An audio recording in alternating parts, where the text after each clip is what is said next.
bilen aýtmak isleýän zadym, üstüne durup geçmek isleýän zadym programlama dilleriniň durmuşymyzdaky ýerini aýdasym gelýär. Sebäbi biz durmuşymyzyň köp ýerini aslynda ulanýas, käwagt bilip ulanýas, käwagt bilmän ulanýas. Şoň üçin şuň bilen başlaýyn. Ählimiziň ulanýşy ýaly biz bir kompýuter ulanýas. Windows ulanýas, käbirlerimiz Mac ulanýar, käbirlerimiz Linux ulanýar. Şu kompýuterleriň operativni sistemалary bir dil bilen ýazylar. Mysal üçin Windows, C-de, C++-da, onsoň Linux, Mac hem şoň ýaly. Buların hemmesi aslynda dil bilen ýazylan programmalar we biz şonu kompýuter enjamlarymyzda ulanýas. Şularyň arkasynda bir dil bar. O diller kompýuteriň esasy diline biziň edýän zatlarymyzy öwürýärler. Onu häzir hasjikmejik girmekçi.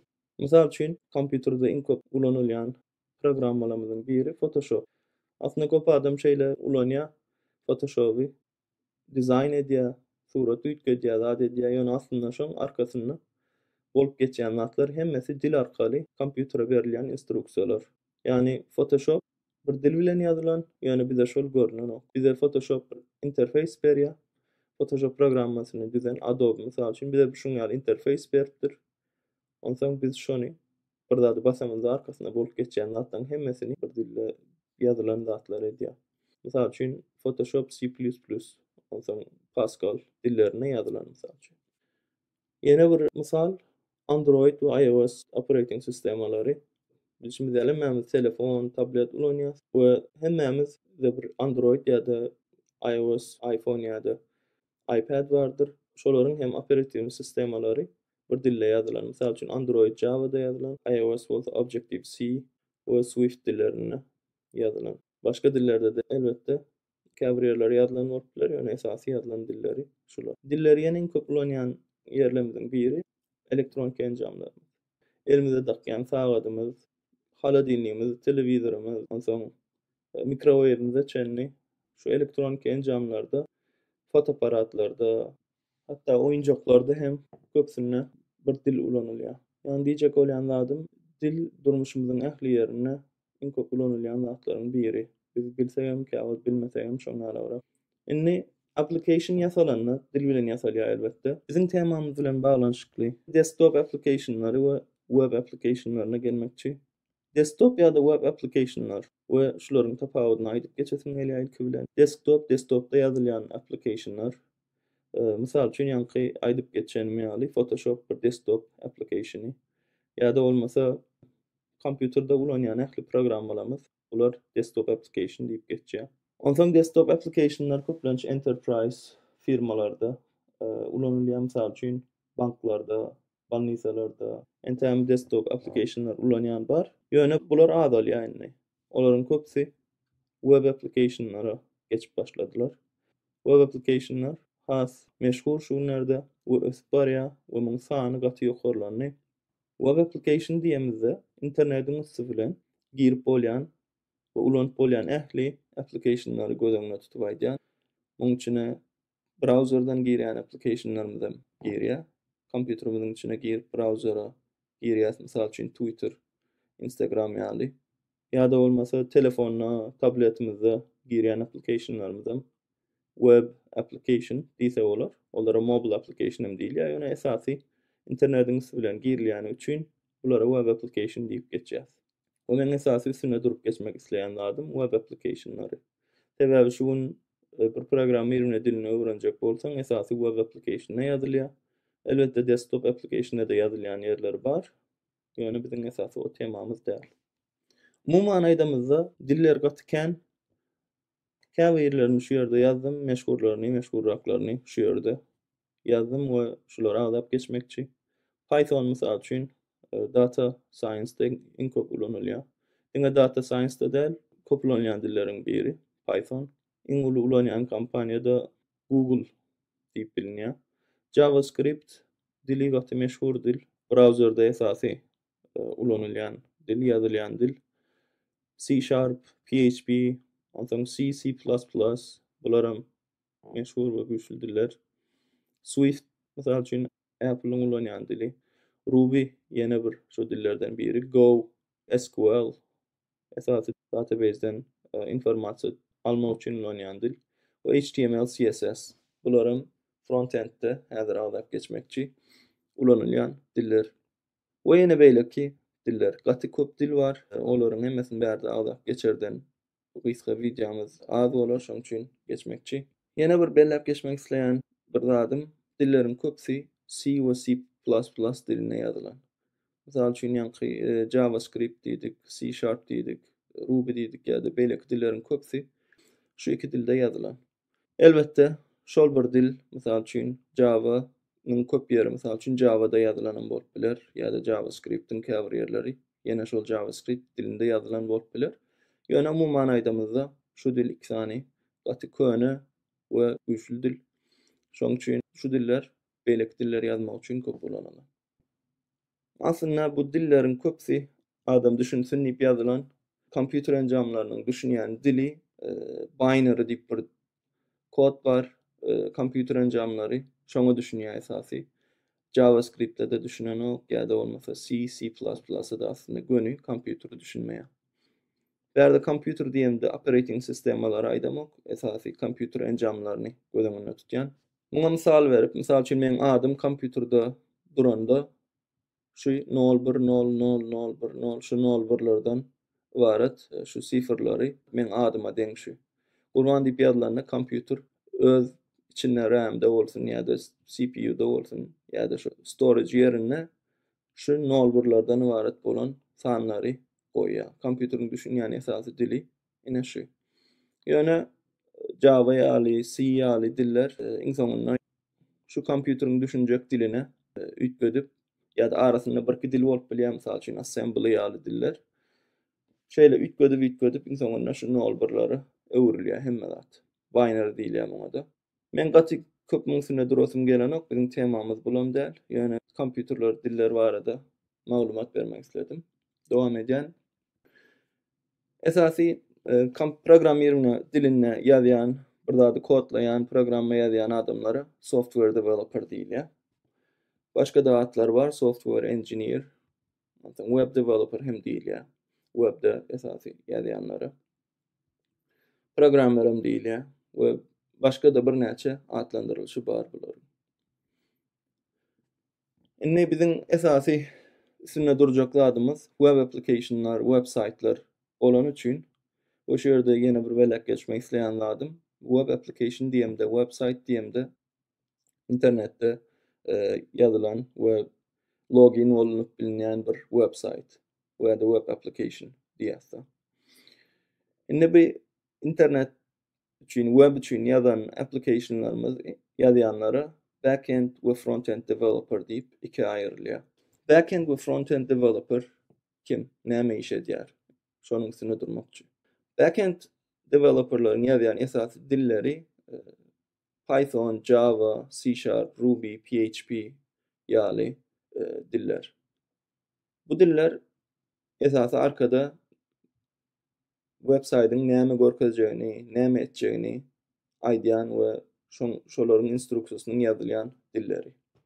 A frontend bolsa browserlarymyzda, haçan kompýuterimizi açyp browserimize girip bir zat ýazamyzda bize görünýän tarapy, bize görünýän böleklerini ýazylýan dili. Misal üçin HTML, CSS, JavaScript ýaly diller.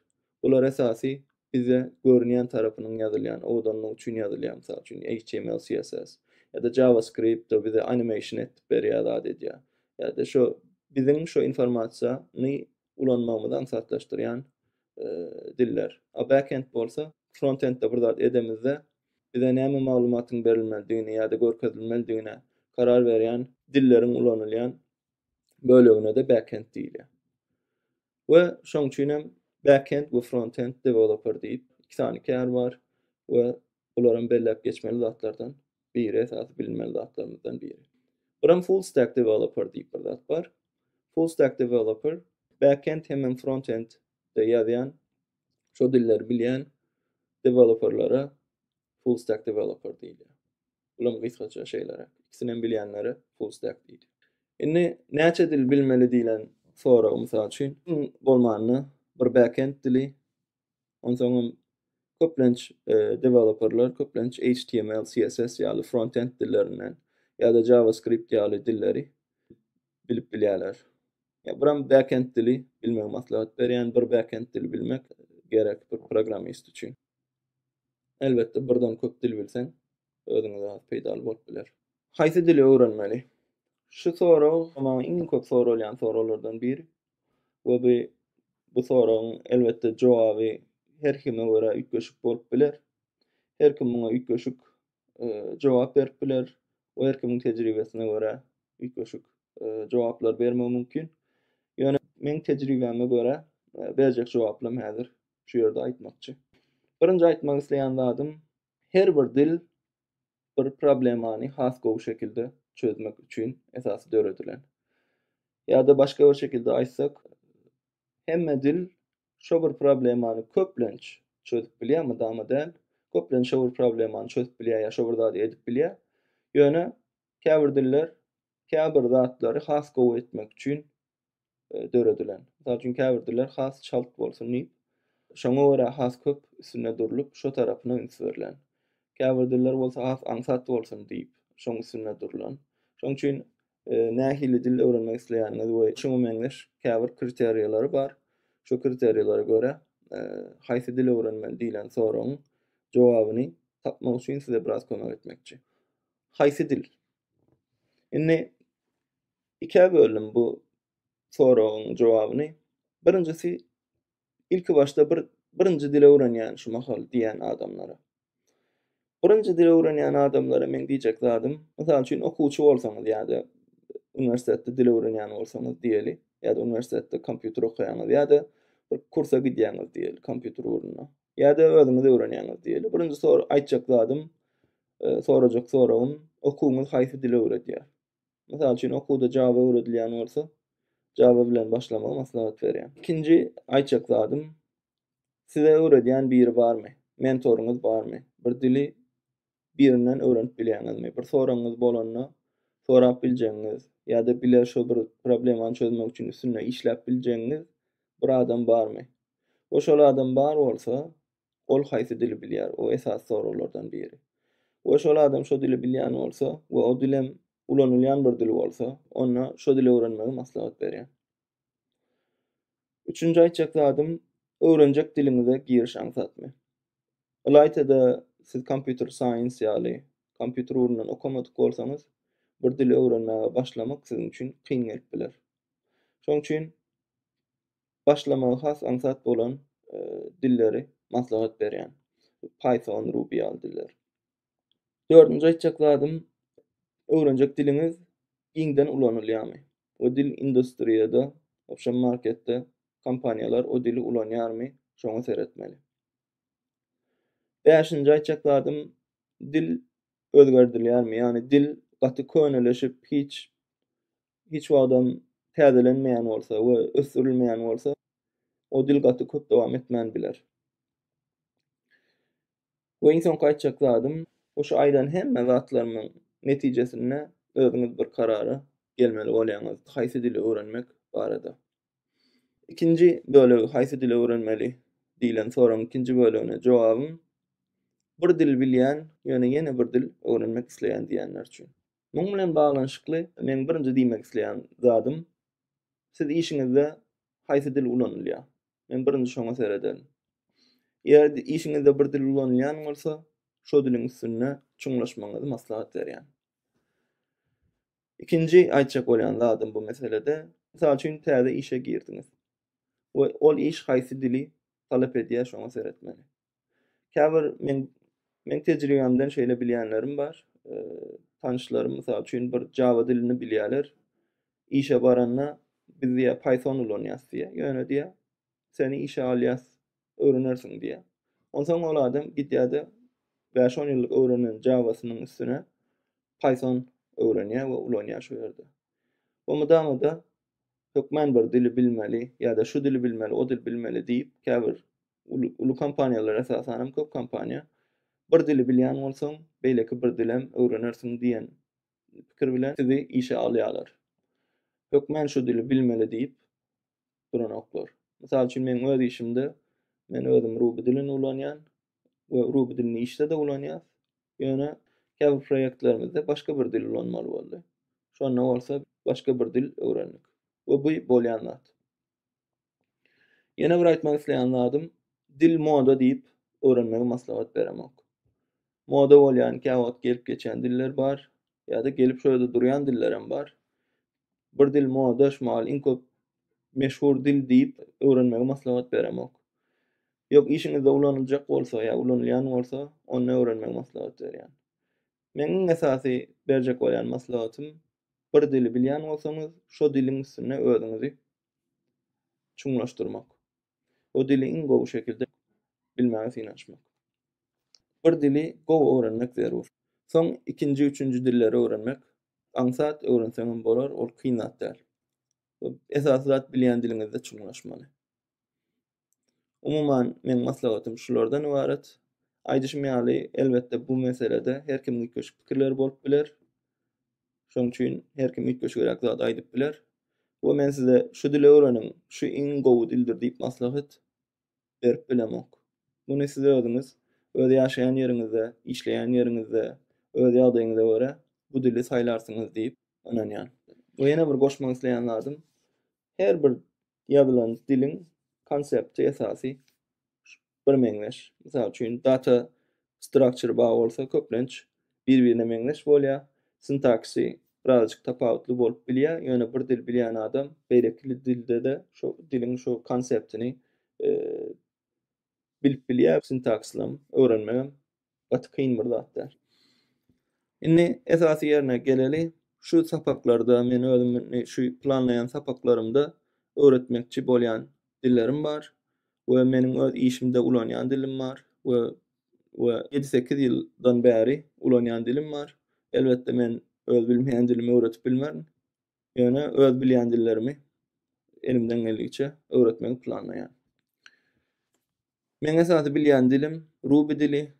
Ruby olan bir backend scripting dillerinden biri. Python'a gaty meňzeş, birazjyk üýtgeşik kän bir üýtgeşik däl we frontendde de HTML, CSS, JavaScript ýaly dilleri öwretmekçi. Bu dilleri öwredimizden soň Ruby on Rails diýip bir framework bar. Biziň ulanýan frameworklarymyzdan oňa da girmegi planlaýan. Bu näsip bolsa JavaScript bilen baglanşyklam React ýaly frameworklary, library'lary hem öwretmegi planlaýan. Elbetde diňe dil bileniňden bolanok, şoň üçin Git we GitHub'y hem gowy öwretmek men planlarymdan biri. Bu ýene soňky belläp geçmek isleýän zadymam soft skills. Soft skills işte nähili özüň alyp barmaly. İşte ýanaklarda nähili gürleşmeli we videom şu bolardyk umid edýän. Bu videomyň soňuna geldik. Dinläniňiz üçin köp